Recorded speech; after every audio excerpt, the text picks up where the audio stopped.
Y'all ready for this? It went viral when we first created it, actually. In that moment, I think we knew that we were onto something that was resonating in a very deep way. The hashtag is this phenomenon now.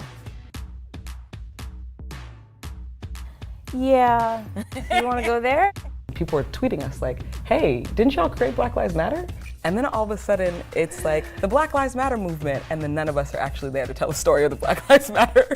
The narrative has really evolved to this weird thing of, oh, you know, again, our Black women are fighting for our Black men. And it's like, wait a minute, what? No, we're fighting for all of us. All right, let me just set the record straight. My name is Opal Tameti. My name is Patrice Cullors. I'm Alicia Garza. We are the founders of hashtag Black Lives Matter. Now, okay, cool. Yeah, hi guys. So I'm now joined by Lorianne. Am I actually saying your name correctly? Lorianne. Okay, cool. Sorry. I'm joined by Lorianne, founder of Woman to Woman podcast, and I'd obviously let her to kind of obviously introduce herself.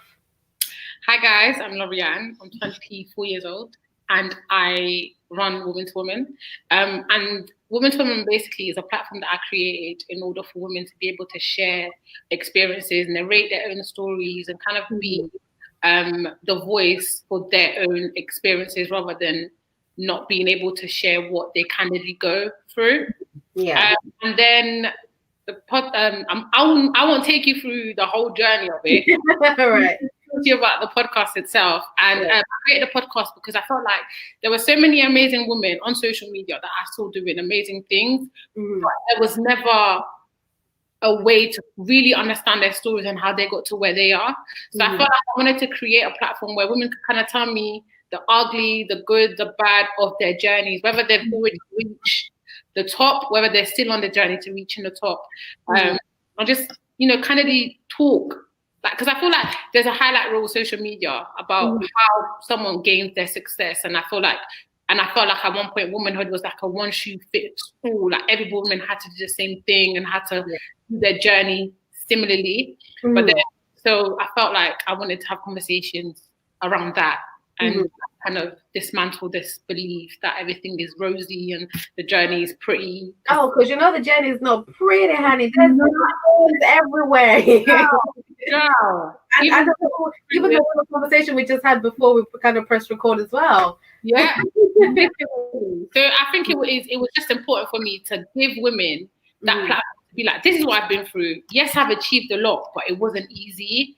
But you can achieve a lot too, because there's enough space on the table for every woman to eat. So that's basically the Woman to Woman podcast. Right. I love it. So obviously I'm gonna start off with a little scenario, like I said before. So you ready? I'm ready. Cool. So the question is, how do you think the world would be different if advertising didn't exist? And do you think people would be better people wanting less? Because obviously if there's no advertising, people wouldn't want certain things. Or do you think it's in our human nature, it's innate within us to just be wanting more and more and more? I think I had this conversation ages ago. I think as humans, we want more than we need. And I think the society that we live in kind of feeds us. So I think advertising plays a big part in the things that we think we want. So have you ever thought of something and then you go on Instagram and you see it? It's like, you talk about it, and you're like, right. Who's listening? So I feel like advertising has kind of put us into this want and this immediate gratification of things that we might not need. I think the world would be different, definitely, because we will live within our means and within the things that we want.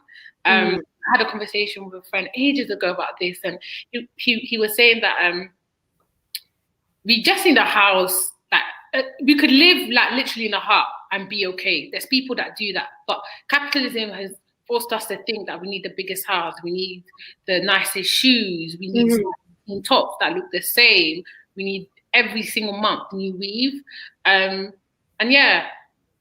I think it's unnecessary. Yeah. Okay. I mean, do you know what? I kind of think that I probably would kind of have the same sentiments as you have, in terms of us just wanting more. But I feel like if the advertising wasn't there, we definitely, our minds wouldn't scope to thinking, you know, I can definitely. But then again, having said that, I'm thinking of all these different inventions and creations that people created from like back in the day where you couldn't have even thought of it. Yeah.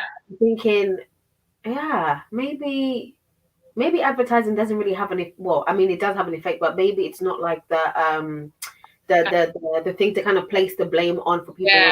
Yeah. I think it's the thing to place the blame. I think it plays a part, but I think there's other things in society that kind of fuel our desire to want things that we don't need. I think advertising is just a part to play, and I think it has got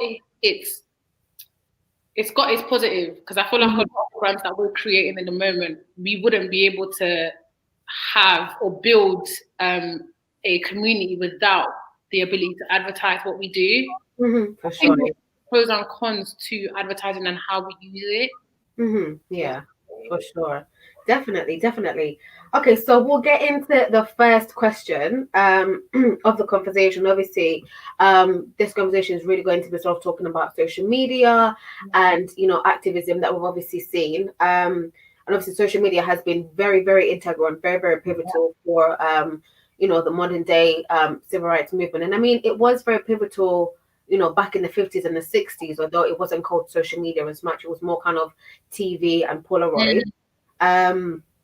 But yeah, I just obviously want to ask you, sort of at face value, do you think it's done more for the movement, or do you kind of, I guess the question I'm trying to ask is, has it done good for the movement, or has there been sort of certain aspects of it that have kind of made it feel a little bit like trauma porn? Because I get that feeling that seeing these images, seeing the same thing time and time again, literally in the same exact format with the same knee, the same hand, in the same place. I feel like it kind of plays off of that slavery movie thing that people are very, very tired of. Yeah.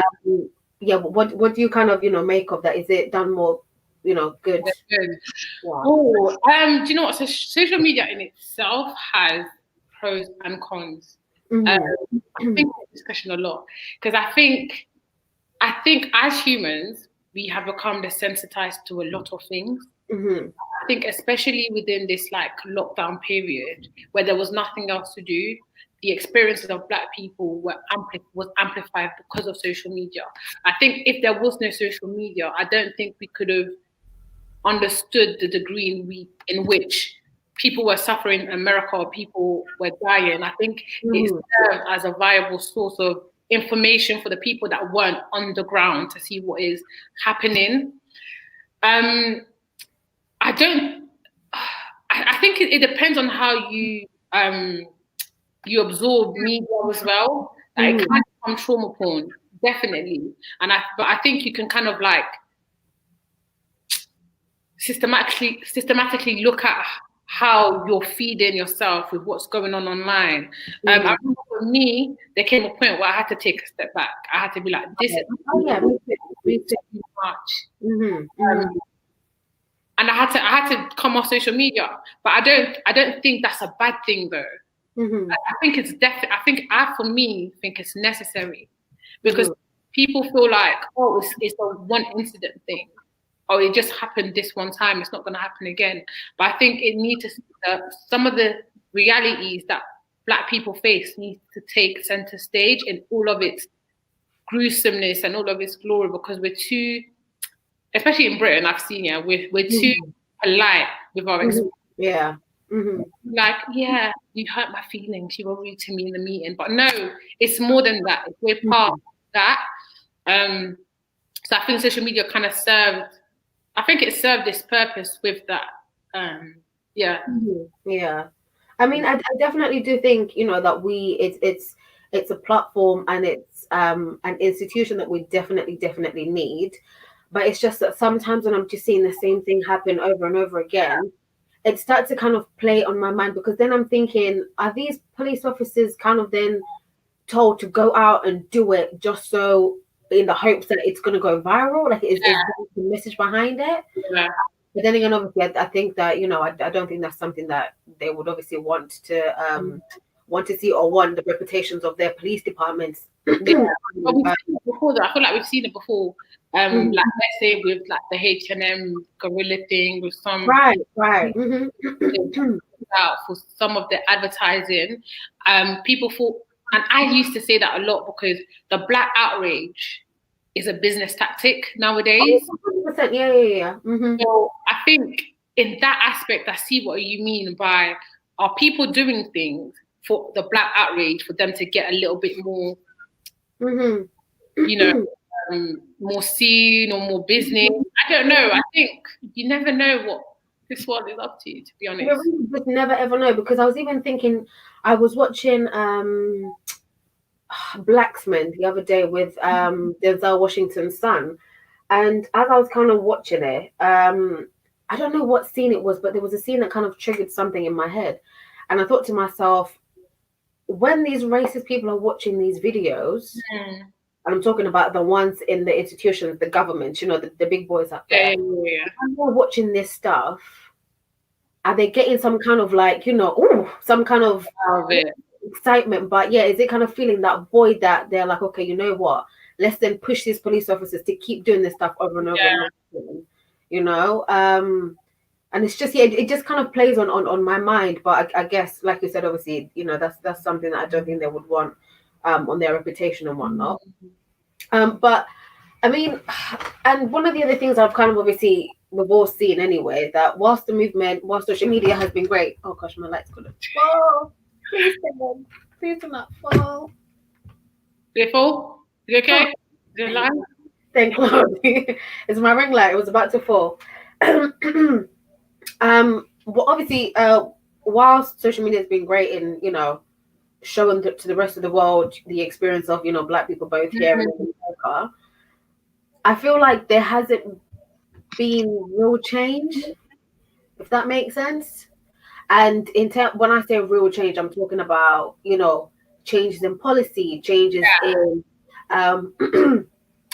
police recruitment processes, because I don't know what the process is here, but I think in America it's a much quicker process in terms of from when you join the academy to when you're then a full-fledged police officer. I think it's like days. I think it's like literally. Whereas I think in Britain it takes a little bit longer for you to get up there. Yeah.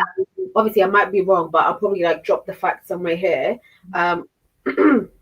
But I feel like there's something during that training process that they tell the police officers, or I don't know what it is, but I feel like, are we kind of campaigning for the wrong things, or are we kind of placing energy in the wrong direction? Because obviously with previous civil rights movements, there was always something that they were campaigning for. So it's the Civil Rights Act. It was the, you know, race relations over here in the UK in 1965. It was the Voting Rights Act, and I think it was 65 or 70 over here. It was the, you know, sex discrimination. It was all of these things that they wanted policy changes, and, you know, for the sex discrimination. But do you not feel like the protest that's going on right now, just conversation, do you not feel like it has a direct message as to what people are trying to achieve? In terms of what? Expand on that one. In terms of like, so you said that in previous years, what fighting for was very clear. So do you feel like right now, the protest and people doing like the Black Lives Matter movement, do you feel like there's not a clear agenda? Do you know what it is? I feel like the hashtag became politicized, and I feel like in that politicizing the hashtag itself, it kind of made the civil rights movement sort of diminish, and now it's just kind of focused on letting people know that Black lives do matter, which of course they do matter. We know that, and we do know. But I feel like there's just been that disconnect with sort of saying, okay, while Black lives do matter, and yes, they do matter, we need to kind of start looking into more than it mattering, because a lot of people talk about, oh, well, you know, there need to be changes in, you know, law, there need to be changes in blah, blah, blah, blah, blah. But people were not campaigning for that. And I slightly feel like social media, I don't want to say social media is to blame, but I feel like just that whole politicization and, you know, the viralness of the hashtag totally kind of took that one out of consideration. What do you think? What do you kind of make of that? Or okay, let me say this. Do you feel like there's real change with right now? Yeah. Do you know what? I think for me, I feel like it has to start from somewhere. So I'm as a person, I'm very optimistic. Maybe that's my downfall. Character flaw. Optimistic when things happen, when it comes to like changes happening. So I think for me, it has to start from somewhere. And I think the Black Lives Matter movement was kind of like the catalyst to getting the conversation moving forward.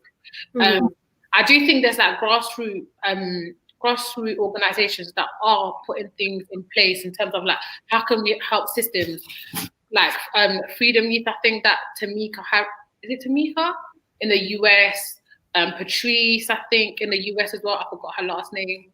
Rachel Cargill as well in the US that are doing and petitioning for. I think there are things that are happening, but I think the issue is people want to see a change happen overnight. And fighting a system that has been exploiting, that has been killing, that has been taking us for granted for about 400 years or so. We can't override the system overnight. So I think for every little thing that people are doing, for every single conversation that people are having, I think it's necessary. And I think first, telling people that Black Lives Matter is important because we see time and time again that people don't understand. Not even through words, but through action. So there's still people being killed at the hands of police right now as we speak. So the message isn't clear, but I think that's why I might agree with you, whereby the message isn't really clear because things are still happening. But I think we need to start somewhere, and the conversation needs to start somewhere. I think it's all about educating yourself as to what is actually going on grassroots, like in systems, what are being passed in politics, and what policies are there that are being changed and things like that. I think we are making history by allowing our voices to be heard on social media. With as much as it's small, but with these what are they called? These things are being pulled down, like these statues that are being pulled down. I think that's an important step as well. I think everybody plays a part in fighting this. I don't think there's one thing. I personally don't think that there's the one thing that will take the center stage. There's never been something in my time, anyways, like Black Lives Matter that's taken the center stage for the conversation. Person in this time and age. So I think it is important, and I don't ever want to dismiss what part it's played in us getting some kind of voice in terms of our experience. So yeah, I wouldn't say it's counterproductive. I wouldn't say that we're missing the mark per se. And I think back then when it was like Martin Luther King or it was John Lewis, Rosa Parks, it was very much more overt. So the discrimination that we're getting, the racism was very much open. It was overt. So the campaigns were very much to the point as well. So we were told to sit at the back of the bus, and people protested that they didn't want their rights. They walked for about 125 days or something like that, because it was like the issue. Yeah, girl, it was a whole damn year. 365 days, and it was on the 365th day that Montgomery said, "Oh yeah, okay, go ahead, go." You want to sit on the driver's lap? Go ahead, we don't care. Honestly, but so they knew what they were fighting for, and I think for us in this moment, because a lot of the things that we go through, especially like in the workplace or even like as influencers, we saw a lot of the aggressions are very micro. You can't see it. So will fight with that. Sometimes you even want to give the benefit of the doubt because it's like, did you really mean to say that, or is it ignorance, or are you joking? Right. Mm-hmm. Things can be misconstrued. So, what was I saying? Yeah, things can be misconstrued. So we have to fight in the language that we understand and in a language that will be translated for these times right now. I think the way that they thought back then for their rights, maybe we need the same vigor. However, we need it to be translated in these times as we are right now. Like,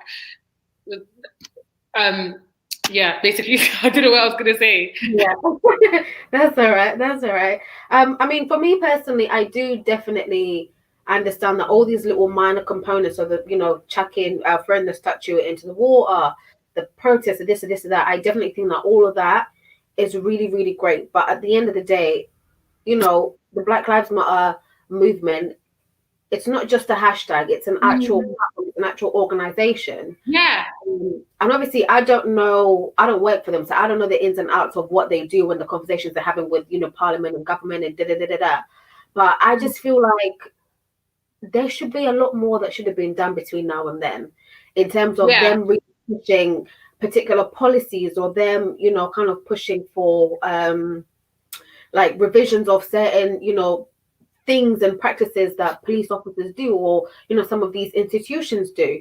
And I feel like we need a lot more of that. And we need to kind of not really go away from the Black Lives Matter movement, because of course we can't get away from that, but to kind of say Black Lives Matter because we need this, not just because, oh, they matter and stop killing us. Yes, of course, stop killing us, duh.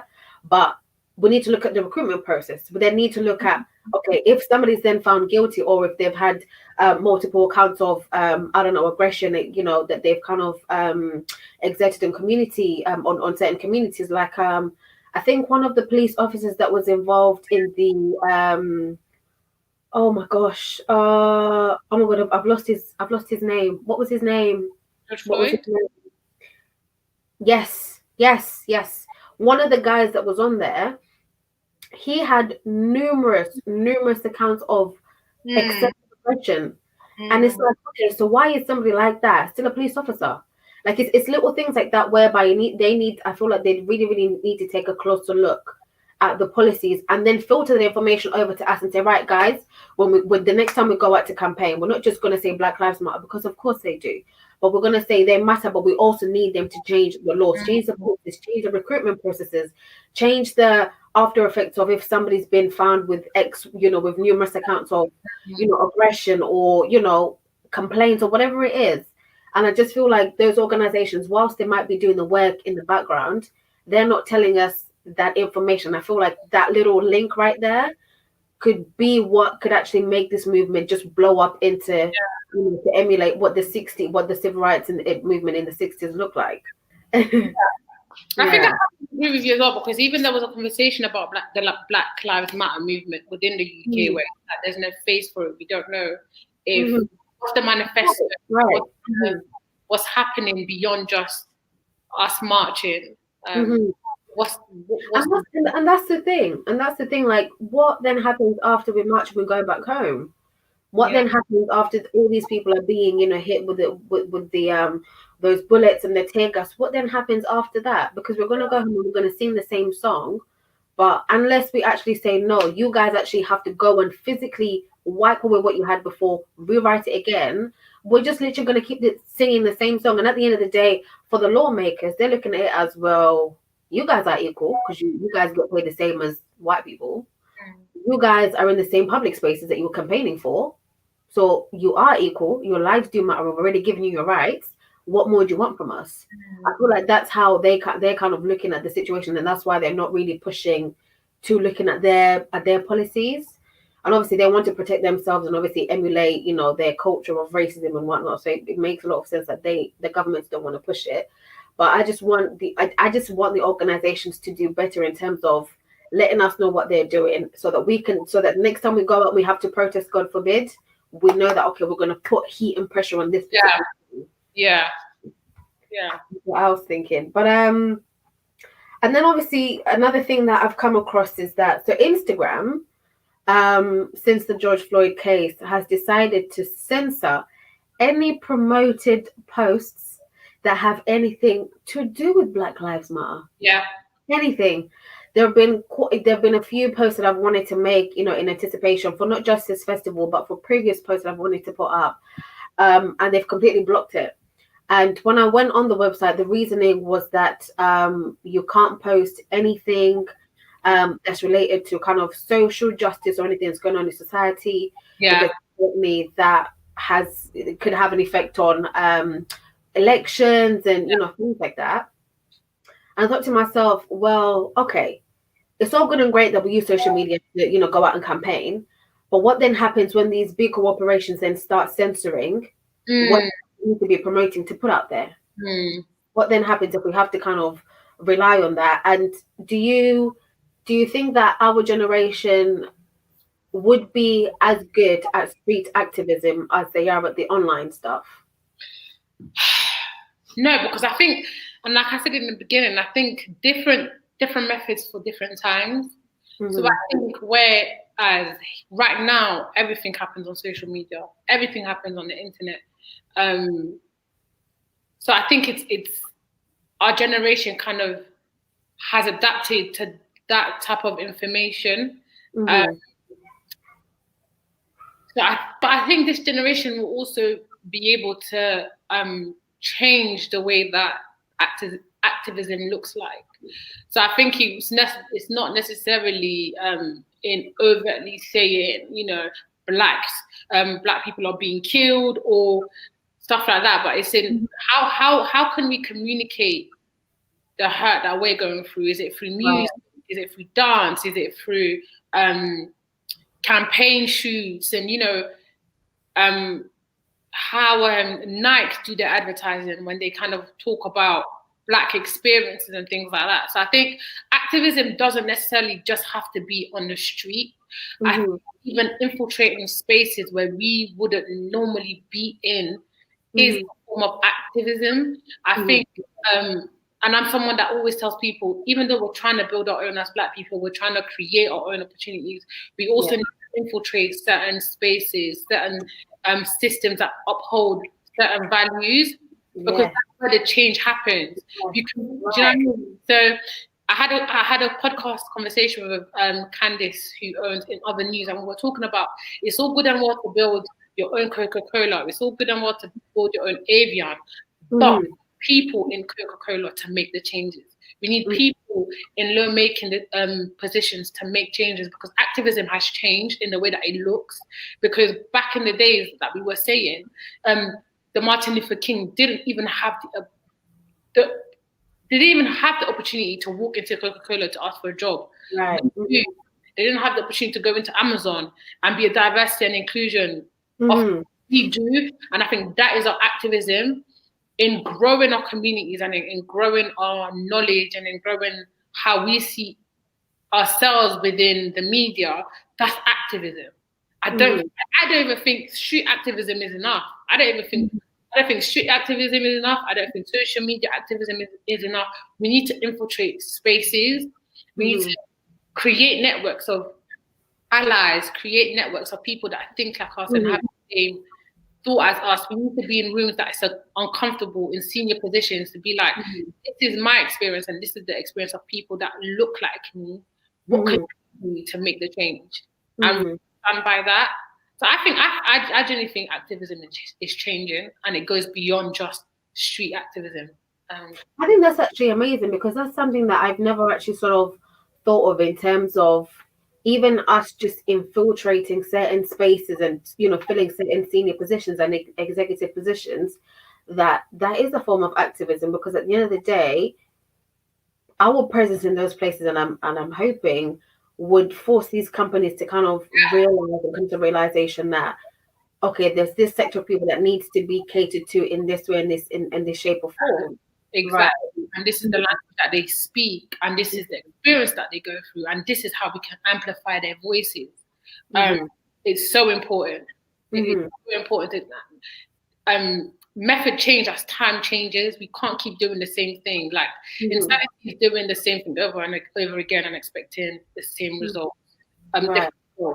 So we could do what Martin Luther King did, we could do what Rosa Parks did, but will it translate for the moment that we're in right now? I don't think so. So then how do we change, and how do we alter our methods but keep the message the same? The message the same.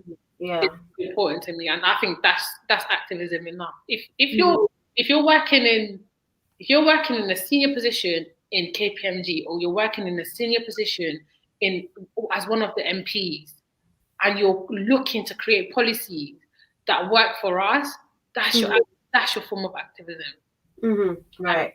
Do you know what I mean? So yeah. I like that. I actually really, really like that, because that's something that I honestly just never ever thought of. Never ever thought of. But you know what? It makes me then think that anything we do is ultimately is literally just politicized, just like that. It's not a social movement. It's not a social action. Even if you may not overtly say it, or kind of go into it with those intentions, just even you kind of being in that executive role, ultimately, that's it. It's already a social action. Yeah. Mate, the black people have to go through as black people. Honestly, our existence is a political statement. I just want a job. I just want a job, and I can work and make money for the family. Sheila, do you think we can separate? Do you think it's black people's responsibility to carry the message forward, just like because some people actually just want a job and to not have to deal with everything else that's politicized around being a black man or a woman? But do you think that we can divide that? Like, would there ever be a world where it exists where my blackness will never be something I think about? I think like in an alternate universe, or if we went on Mars. I personally don't think that it can happen, because white people set out life for us for a good 400 years, and they just had a solid arrangement of what life is supposed to be, even from things as small as how you think. You know what I mean? Like, things as small as you think that somebody having a small nose is better. You think somebody having looser curls is better. Even minor details like that, it tells you it can never ever happen. Yeah. It can never ever happen. More, in my opinion, maybe in centuries to come, and when we've all passed, and bless you, and we've all passed and whatever, maybe life might look different. But for our generation, maybe even for the next 5 generations, I don't see that happening, because I feel like this thing with the skin color, it's a mindset. It's not just something you can kind of click on and off. It's literally the first thing you see. So it's going to be those stereotypes, or those narratives you might have heard, seen, or whatever. It's just going to go in your head regardless of whether you want it to. So I just don't think that there could ever be that disconnect. I don't think so at all. What do you think? No, I don't think so. I think we are at the point where we're tired of making people comfortable just because we exist. So I feel like we said, I think our existence is now kind of like a political statement. So I think in every room that we go to, some people will have to hold up the mantle for the generation after, for our kids. Right. So I feel like we've kind of laid down, the generation prior to us laid down the foundation. We're kind of laid down the bricks. We're amplifying it, right? Yeah, now that we've kind of found our voice to kind of speak about experiences, we're like laying down the bricks so that my children's children won't feel uncomfortable going to a country like Italy because they're black, or black, right? Because they're black. So I think we're kind of like, we're trying. We're definitely. Even the way you're dressed right now with your head wrap, because of the nature of this festival, if I was a white woman, I think, oh my God, she is so pro-black. She's so to here. She's defying the rules of, you're wearing a black shirt as well, and it's got the Africa logo on it. Yeah. That's where their mind will go. But for me, sitting here with you, I'm like, oh, she's just wearing a head wrap. Do you see what I mean? So that's why for me that can never go away, because there's been times where I've been outside and I'm wearing my head wrap, and somebody will say, "Oh yeah, power to the people." I'm like, no, I wasn't bothered to do my Hey, darling, it's not that deep. Like, Honestly, I have braids under this. That's the right. only. Exactly. So that whole, not being able to have those tags attached to us if we were to go in a room that we wouldn't necessarily be expected to be in. Yeah, I don't think in this generation or for the next couple that will be the case. Yeah. But I really hope that do you know the Mallory Blackman book series, Nuts and Crosses? Yeah. I really hope that one day we can see a reverse of that. Do you think?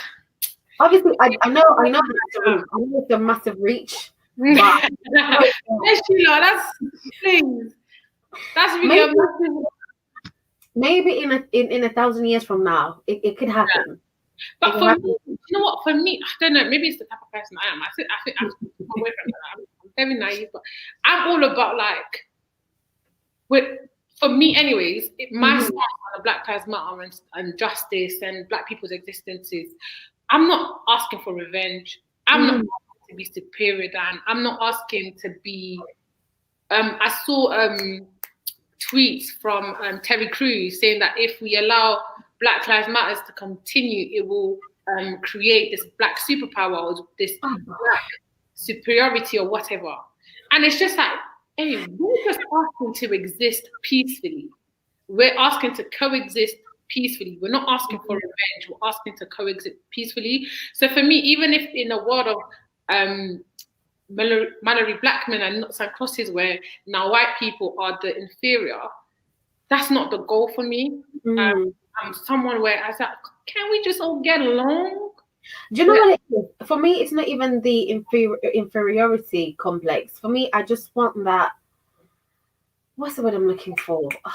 There's a word. The privilege. I just want that privilege of being able to go into a room and it's just me entering a room. It's just a regular woman entering a room. It's not even a Black woman. It's just a regular woman entering a room. Yeah. That's where I'm kind of coming from in terms of the Mallory Blackman thing. Yeah. And girl, Terry Crews, put him in the trash. We're gonna put him in the trash. He needs some milk. Okay. He needs some milk and protein because he was doing much. Wait, even when he was talking about, the Black superiority, I was like, what are you talking about? Before white people came to Africa, and even when they came in the early years when they were trading with us, that never existed. And bear in mind, we had a lot more riches than they did. So if it didn't exist then and we didn't have that complex then, why would you think that we're all of a sudden going to get it? Because we just want, what, in a bit. Honestly, how can you look at people that have suffered under the hands of white people who have a superior complex and fear that your Black counterparts will have the same, but not speak on the white superiority that exists? Like, he didn't speak on white supremacy. He didn't speak on the privilege that white people hold, but he completely wants to discuss Black superiority. It's like, where? I'm telling you, whoever is paying him right now, they must be paying him a hefty fee. Yeah. Because all of this, because the footballer, what's his name, John Barnes, he was on Twitter as well the other day, and he said something like, I think he was talking about white privilege, and he's obviously, bear in mind, this is a Black footballer, Black as in blackity black. He said that he, as a footballer, he also he soaks in white privilege. And he gets white privilege because when he goes somewhere, people, talk to him and in a certain type of way.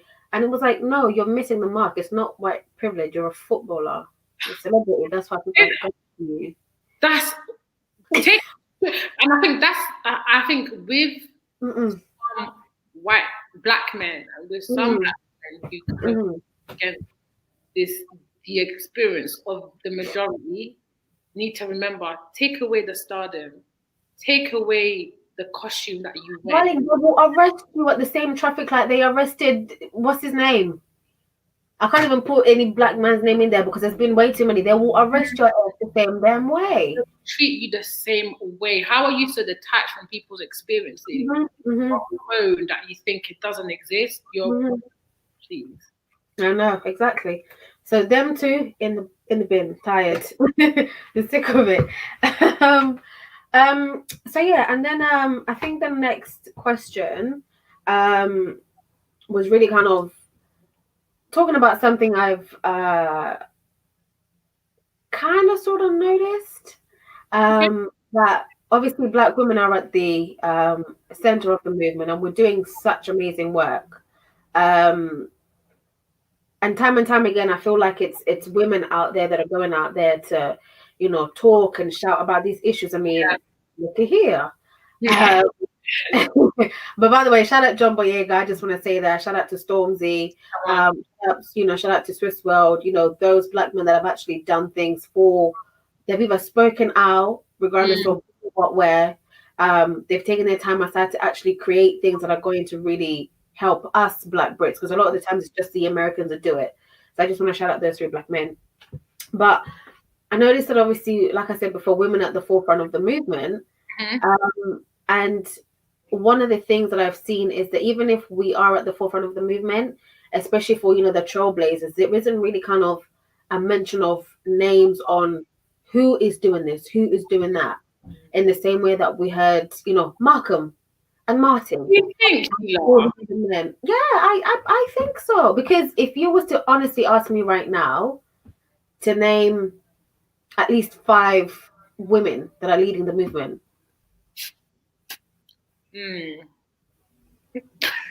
Whether American, whether British. Have you looked? Have you looked? I have looked. I have to go. Maybe I'm wrong and I'm just in some kind of weird, skeptical world. But yeah. No, I agree with you. I think Black women are supernatural forces. Black women kind of carry the mantle and carry this movement so well. Honestly, and that annoys me as well, because the sense of like superpower that I even mentioned is crazy, because we're still hurting in the midst of our fight. But I do think that there's women that are definitely at the forefront, like the women that I mentioned. I've forgotten last names, but Rachel Carl, Tamika, that does Freedom Youth, I think it's called. Excuse me, I actually can't. I'm so bad at names. The 2 women that actually founded Black Lives Matter. I'm really bad at names. I should have written it down. But yeah, I think what I was saying is, I'm not saying that there aren't there. I'm saying their names are not spoken about. So it's that issue of this within the movement, whereby I'm pretty sure if a man was at the forefront, they would have had his name, everywhere. But whereas the women, you don't really kind of get it. Like, do you know a guy called Sean King? Yeah. You see, we know Sean King, but the other women's names we don't know. Yeah, go on. Sorry, I interrupted you as you were talking. Sorry. No, but the name is Patrice Cantolas and Alicia. Sorry, those are the 2 women movement. And Rachel Cargill as well. She's amazing. No, I get what you mean, but I think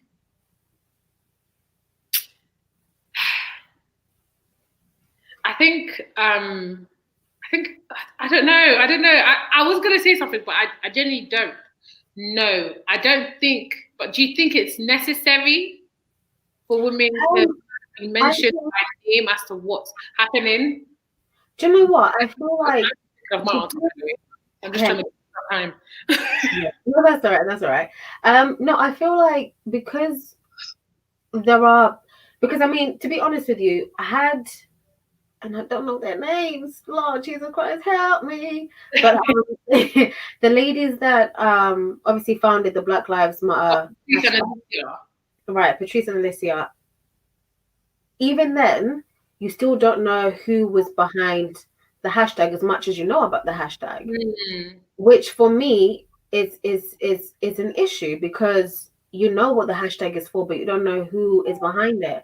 And I guess that's where the whole issue with the sexism comes in, which I get that obviously the civil rights movement or the Black Lives Matter movement isn't specifically centered down on sexism or gender. I absolutely get that. But at the end of the day, when you had these, great big names that were doing amazing things, back in the day, you had their names out there. Yeah. The case of, whilst social media has been good in teaching us movements and, all these other movements, why is there that when Black women are at the forefront, we all of a sudden we don't know their names? Like, why are their names not pushed at the front of the conversation as much as the movement itself? Does that make sense? Because it makes sense. It does make sense. Oh, sorry, I think it's working. It makes sense. It does make sense. But I think sometimes you create something and it becomes bigger than you. The conversation just explodes bigger than you. Right. So I think in terms of like the Black Lives Matter movement, they created something and it just took speed. And I think you can debate with me, but I think it's counterproductive to look at people being mentioned and names being celebrated for a movement rather than the movement itself. I think everything has to start from somewhere, and they were the catalyst for that. And I think to fight for recognition for the women that I've built, yes, definitely mention them, but I think they're only a vessel for the fight that is going on right now. I definitely think women should be given more accolades and should be praised more in media. I should be upheld more for the work that they do, especially by Black men. I definitely think women should be upheld for the work that we do, because we are the voices that you can't amplify for yourself. We are fighting for your life. We are at the forefront of this conversation because we want you guys to survive. So I definitely think we need to be protected as such. But in terms of like being rewarded for the work that, or names being at the forefront, I think it's important. But I think if we focused on that too much, we would then digress from the conversation that really needs to be had. That's my thing.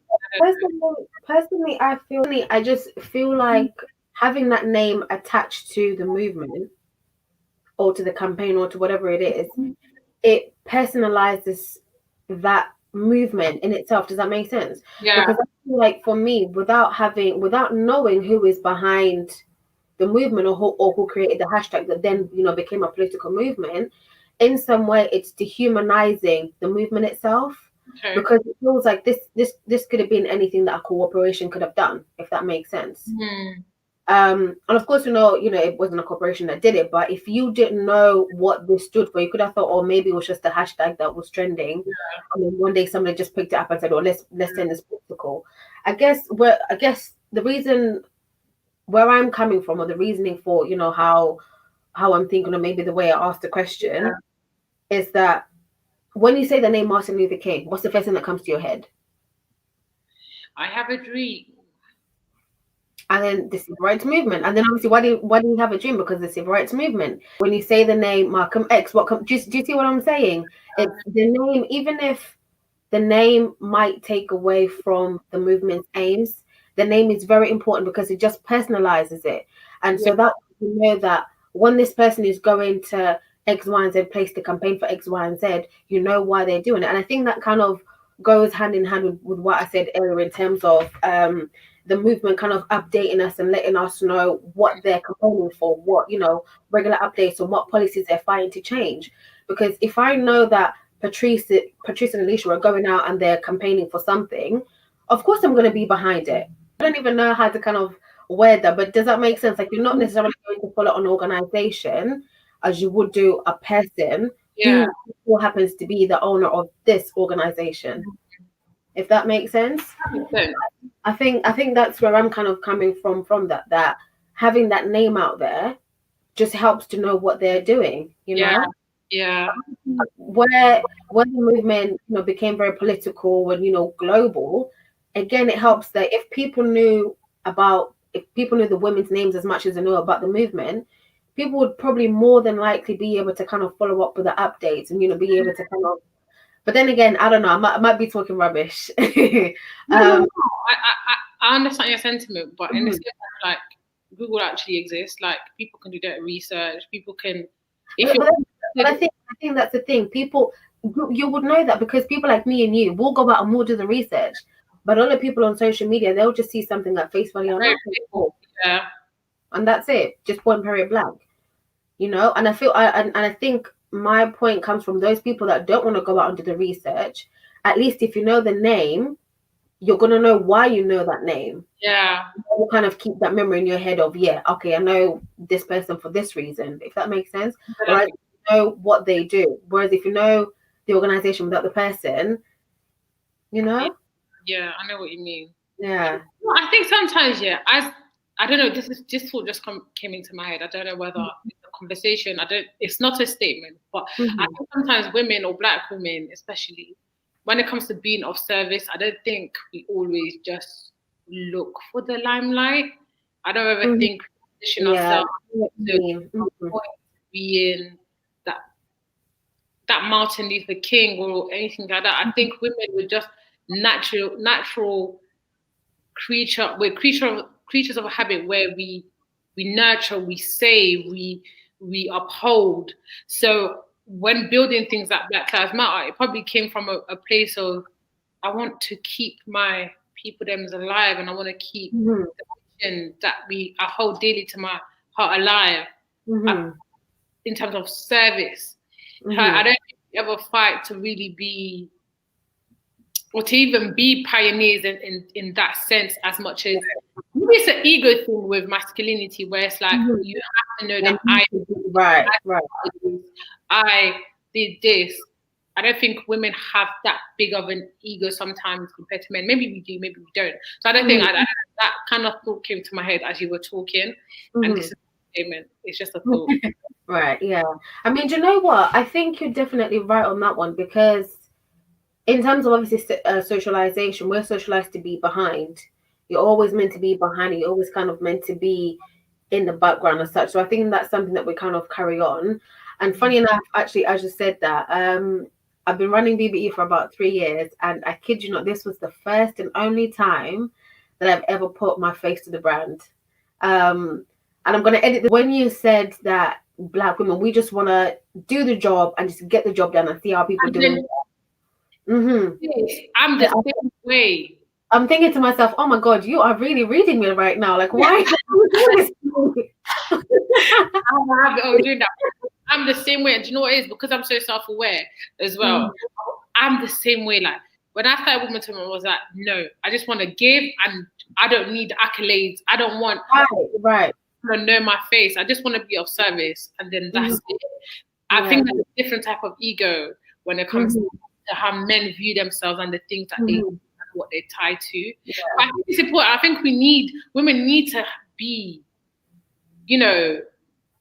like, what's the word I'm looking for? We need to be radical with the way that we are positioned and how we're positioned in society. So I'm reading bra. Okay. No, for real. Like, honestly, I thought to myself, you know what? If I have to wait on somebody to host this, I'm gonna wait forever. So I said, you know what? I'm gonna put my big girl panties on, and I will do it. So that's something. You have to be. Yeah. But you know what? Obviously, I don't mind people knowing that I'm behind BBE and I'm, the one who kind of runs the ship. But I just don't feel like my face needs to be there right now. You know what I mean? Yeah. So when you said that, I was thinking, oh my God, she's really reading me. I'm like, go. Okay. So we'll probably go into the last question. Yes. So I was kind of scrolling through the TL as I do. I came across a newspaper article that said, Chancellor, and I've forgotten his name, but some British councillor said that the government is going to initiate a campaign to get people of Black and other ethnic minority activists, key personalities on British coins. And this will be the very first time that this has ever been done in the UK. Some people have obviously championed that. They say, you know what, it's great that obviously, these people's accolades are going to be, made into like, you know, national news story. You know, some people are loving it, whereas other people are saying, you know what, it's absolute bogus rubbish, and it's just a little facade for them to show that they're actually doing something to kind of support the Black Lives Matter movement. Which kind of side are you on, or what take do you have on that? Wow. I think it's absolute bullcrap. I think even me speaking about us infiltrating space and things like that, I think one thing that we need to be very, very careful of. And I said it when I talked about Black outrage being a business, like a business strategy now. You just be careful not to become tokenized, like not to become like we're being fed crumbs and thinking that we're being given the whole cake. We're not asking to be put on coins. We're not asking for you guys to put us in campaigns. We're not asking for you guys to create I don't know, art and craft things for. We're not asking for that. We're asking for systematic change. Don't feed us crumbs and expect us to be satisfied with it. And I think it's only people that are seeing it from like, oh, it's small steps in the right direction. No, it's not small steps in the right direction. That was so firm. I was like, ooh. Because they're minimizing what we're fighting for. They're minimizing what we're fighting for. We're not fighting for just a little bit of the coin. We never asked for that. I think that's what aggravates me the most about this whole thing is that we don't care about being on the coin. We really don't care about that. We never asked for that, as a matter of fact. We just want you guys to look at what your processes are, change it. And change it. Like I think even there was a time where these white actors were doing videos saying, I stand with you. I stand with you. Hey, bro, it's not that you want to stand with me, because this isn't a new experience for me. So why you stand with me now? No, do you know what really got to me about that is that you're standing with me, but the irony is you're standing comfortably in your living room in front of a phone. You're not standing with me outside in the campaign. You're not standing with me at the protest. You're not standing with me in the youth centers and talking to kids and you know, doing X, Y, and Z. You're just there standing in the comfort of your home, and you're there, and you want to tell me that you're standing for me. Stand with you. Can you go away with your please don't waste my time. People are on the street. Some people are, you know, losing eyes. Some people haven't slept in days. In New York, people have been protesting 50 days, like consecutively. People have been fighting, and you have. I think in cities like Minnesota, I think Colorado, New York, people are still protesting. People are still rain, shine. People are still They're walking, but it's your comfortable house. You want to tell me that you're standing with me, please, before I crush your foot. Go away with me with that stuff. Like I don't. I think for me, until I see systematic change, yes, something can happen where it's like we're slowly getting we're slowly getting somewhere. I'll be like, all right, cool, but put me on a coin for what? For what? Right. What is the end goal to this? What have you done systematically? What have you done in schools? What have you done in parties? What have you done? Because throughout this period, and I'm pretty sure these guys are really, really reading on social media, we wanted for them to revise the national curriculum to include things, to include achievements and things that have been done by Black people. That's what we wanted. We want you guys to look at your laws. What are you doing about that? We want you guys to, you know, for police to stop, you know, all these stop and searches, because there was a video that I saw, and I really hope I can find it again, but it was of a Black MP in Lambeth, and she was talking to another white MP. Obviously he was white, and she said to him that over, I think this is maybe a week or two after lockdown was lifted. This was last month in June. And she said that over, I think it was in the four figures, it was a four figure of the amount of Black boys that had been arrested or stopped and searched by police. And he stood up and said, well, you know what? We know that's been happening, but we're only stopping and searching people that are likely to be victims of crime.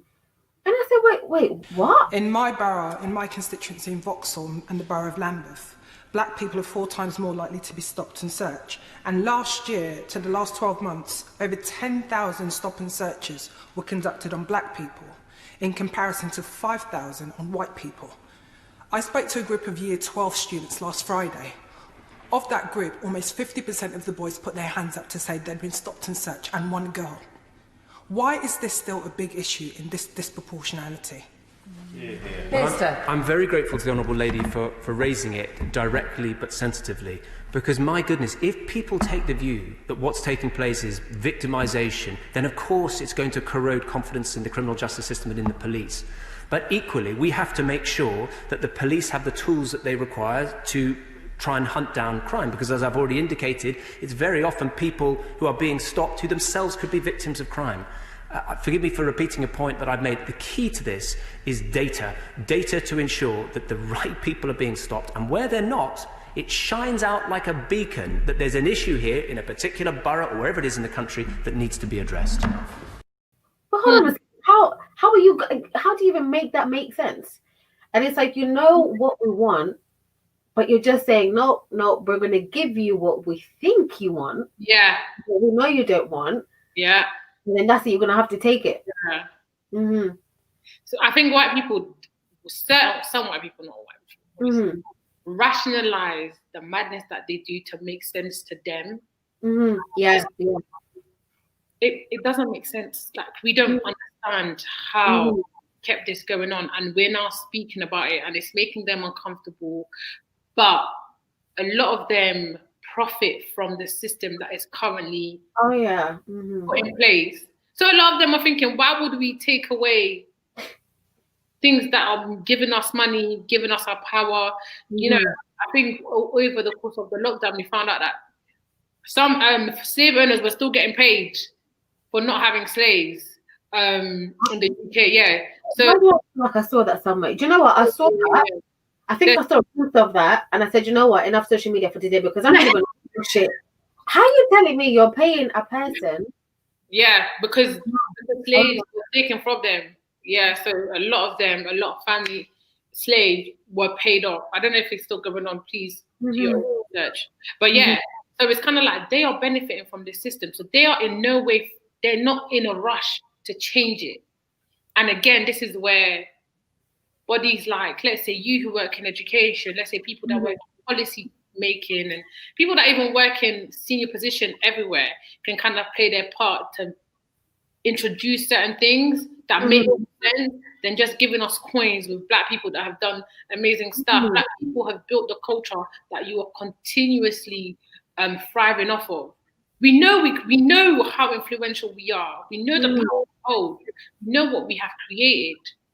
But we want respect for that in other ways, in ways that are tangible, in ways where our children's children will not have to walk the streets and petition for their existence to be respected, other than symbols of that, if that makes sense. So I just think narrative needs to change around how we are fed what we're asking for, because right now some Black people are being tokenized and being used as the puppet for, oh look, we're creating diversity now. Oh look, we've got Black people in MPs. We're celebrating Black and ethnic minority people.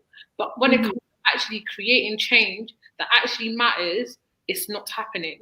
So I think, we need to stop shooting for the bare minimum. Like, stand by what we're asking for. Because everybody knows the agenda behind it, even though it's misconstrued. We all know that we want systematic change. That's it. We want rights. We want to be treated as equals. We don't want to kind of be scapegoated for a lot of the criminal activities that is going on, and we don't want to be vilified within media and the way that we're portrayed in media. That's not too much to ask for. We don't ask. It's not too much. Like, it really isn't too much. And I actually saw I don't know if you've seen this, but it's an ad of this Black guy who, everywhere he was going, he was being given the evils. I think you probably have seen it, right?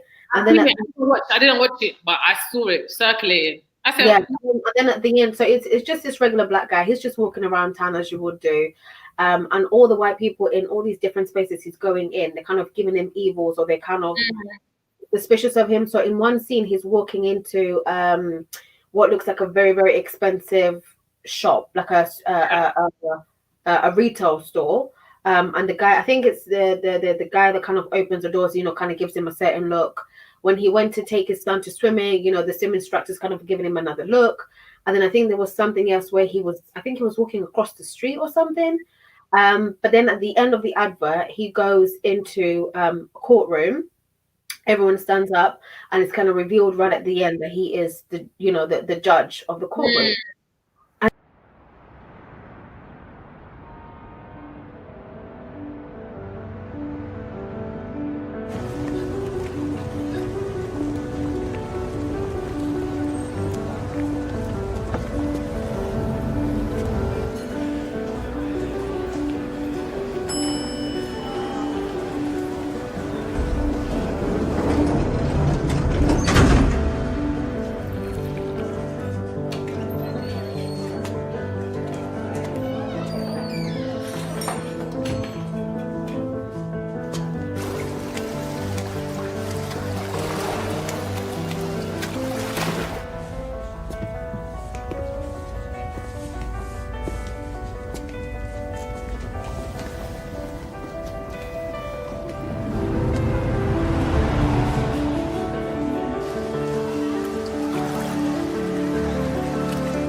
You know what? That's great, because it's showing that your expectations and your stereotypes of who we are not generalized for every Black person, which I liked. But then in hindsight, again, I kind of echoes the same sentiments you made earlier. The whole feeding you those little crumbs to make it look like as if, oh yeah, Black people, even if you're going to look at them this way, they actually do have jobs and they actually work, so it's okay. That's the kind of like other kind of the devil's advocate that was sitting on my shoulder.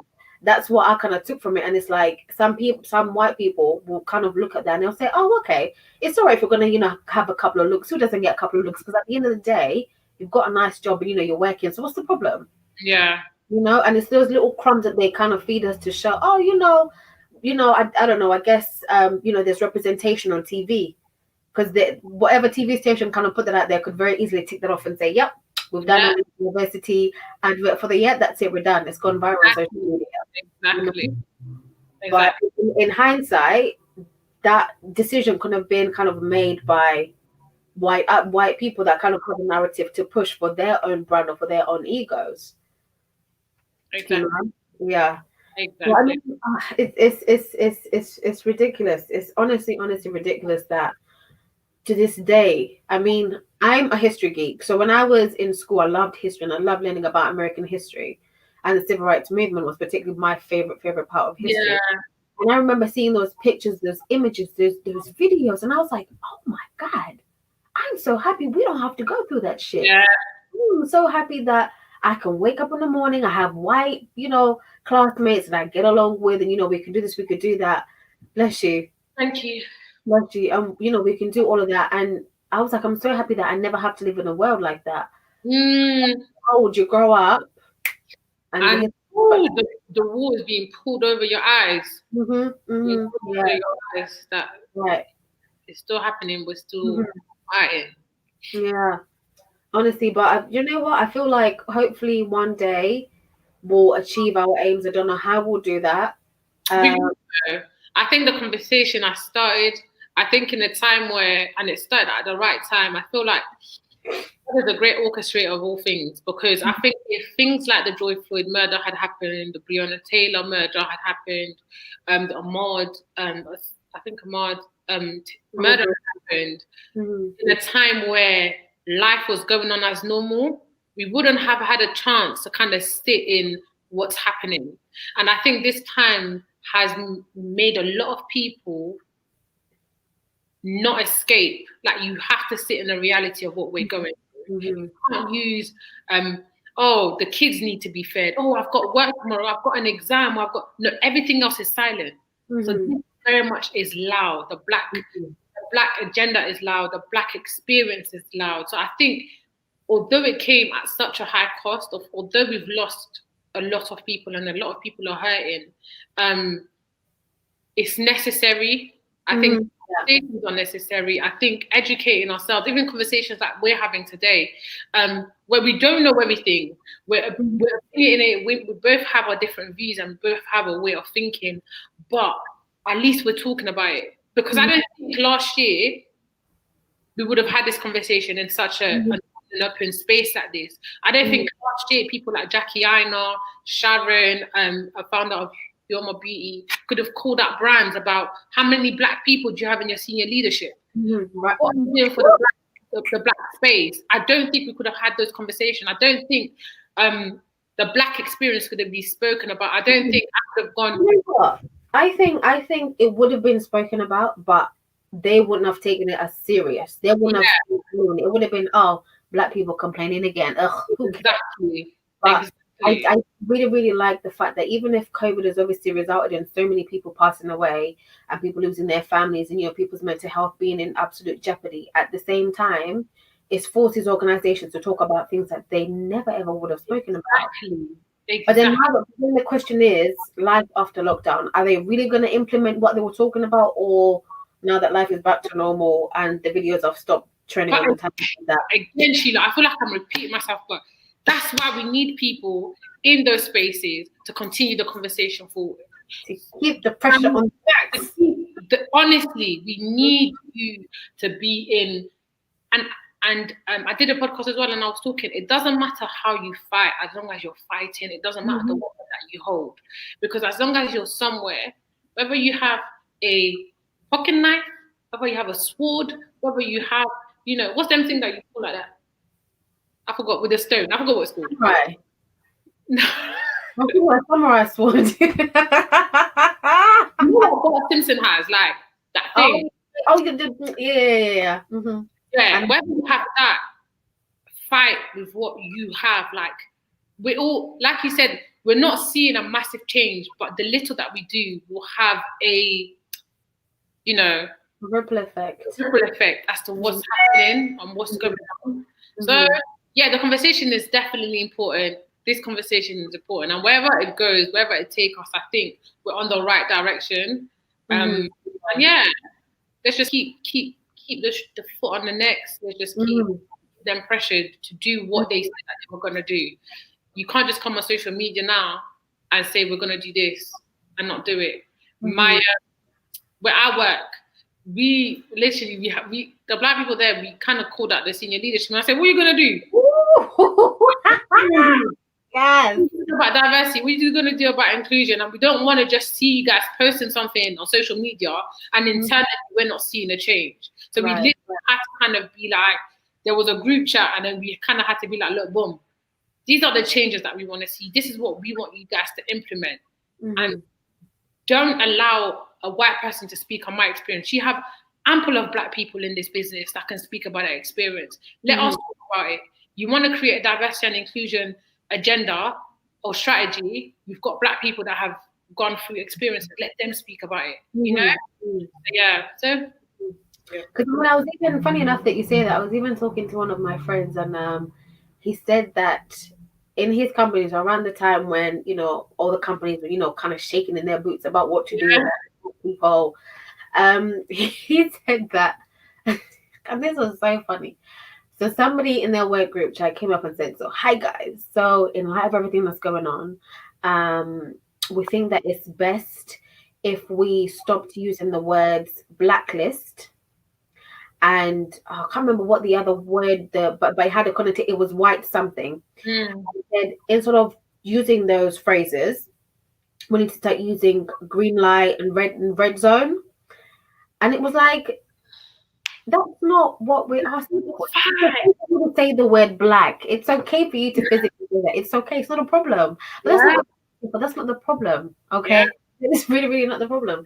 So I definitely 100% like support what you say in terms of we need to have Black people speaking out against these things and saying, right, this is what we need. It's not, we don't want to put faces on coins, because at the end of the day, the face, and actually the people that they were kind of nominating to have on these coins are people that we already know about. So Mary Seacole.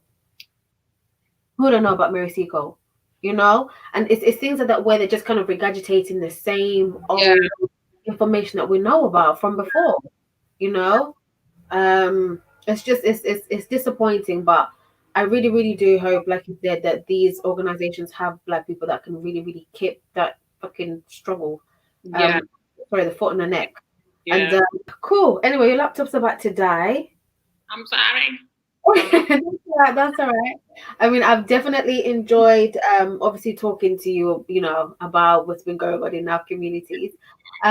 Where can people find you? You know, your details, your socials, everything.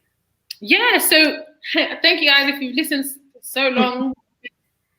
Y'all are lit. You can find me on at Woman to Woman X on all social media platforms. That's Twitter and Instagram.